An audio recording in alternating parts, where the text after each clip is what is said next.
Hello everyone, welcome back to this exercise series for Chapter 7 from our Managerial Accounting course, ACCT 428. In this series, we are looking at Chapter 7 exercises, and in this video, we're gonna focus on exercise 7-8A. So let's read the question together.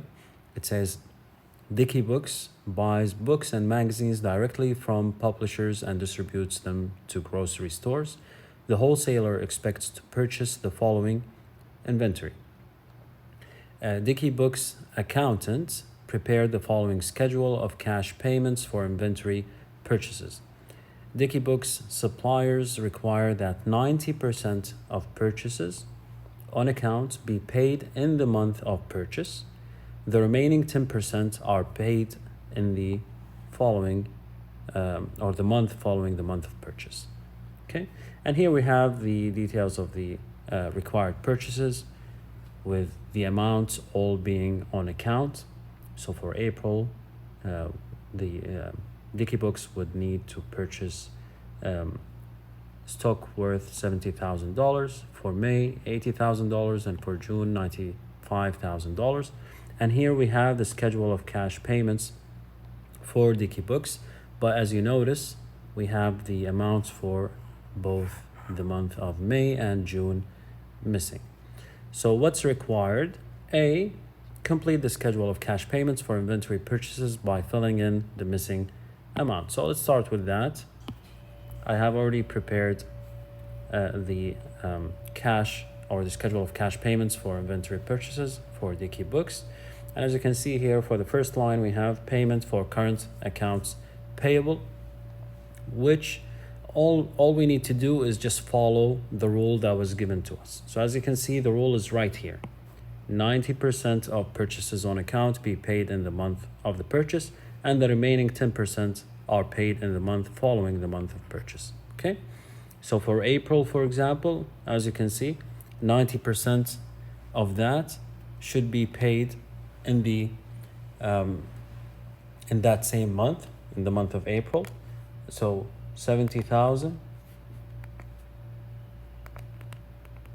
multiplied by 0.9 to calculate the 90% gives us the amount that was already recorded here, as you can see, $63,000. Okay, and then 10% was already given to us. This is from the sales or the purchases of March, right? That's where we got it from. Now for the following months, we're going to do the same. So we're going to look at the purchases or the required purchases of May. 90% of that we're going to record here, and then the remaining 10% from the required purchases of April are going to be recorded right here. Okay, so let's do that. For May, the amount of sales was 80,000. So 90% of that, I'll use my calculator, 80,000 multiplied by 0.9. That will give me $72,000. $72,000. Okay, and then the remaining 10% from the required purchases of April, which was 70,000. 10% of that is going to be 7,000, right? So I'm just going to write that in here, 7,000. Okay, and then the total budgeted payments for inventory is going to be the total. So 72,000 plus 7,000, that would be $79,000. And that's the cash payments or the schedule of cash payments for inventory purchases of the month of May completed. Now let's move on to June. The required purchases of June are 95,000.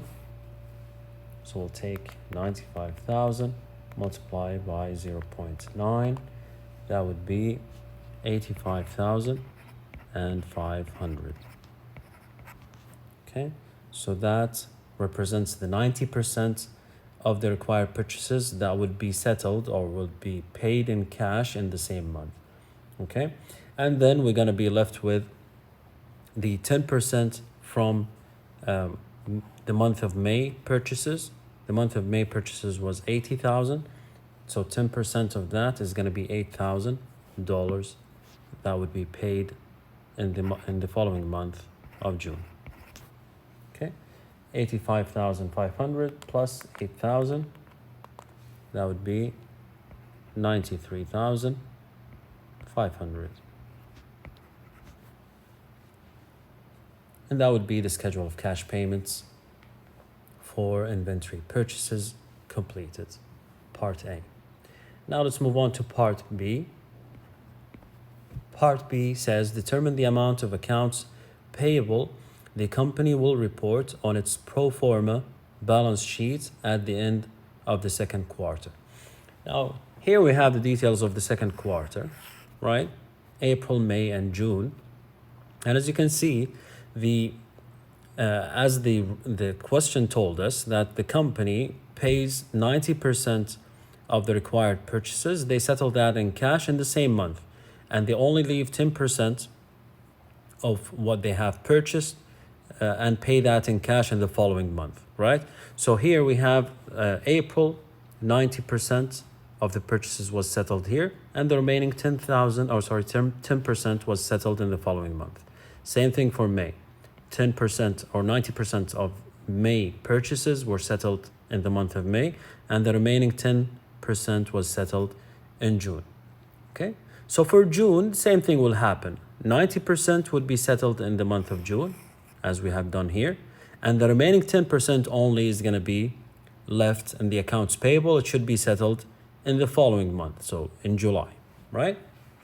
So in order to calculate this, we need the required purchases of June, which we already know that it's $95,000, and the balance on the account payable after June is going to be 10% of this amount, right? Okay. So we'll say the remaining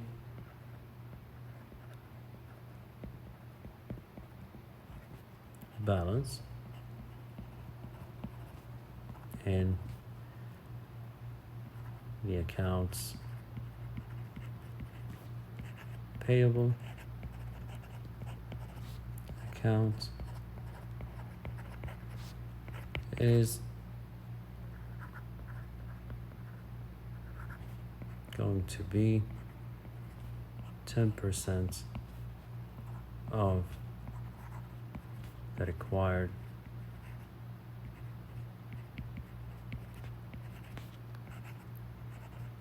purchases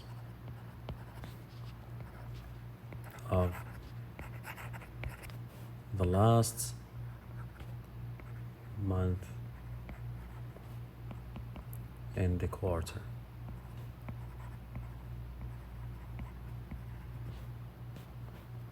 Which is the month of June. Okay, so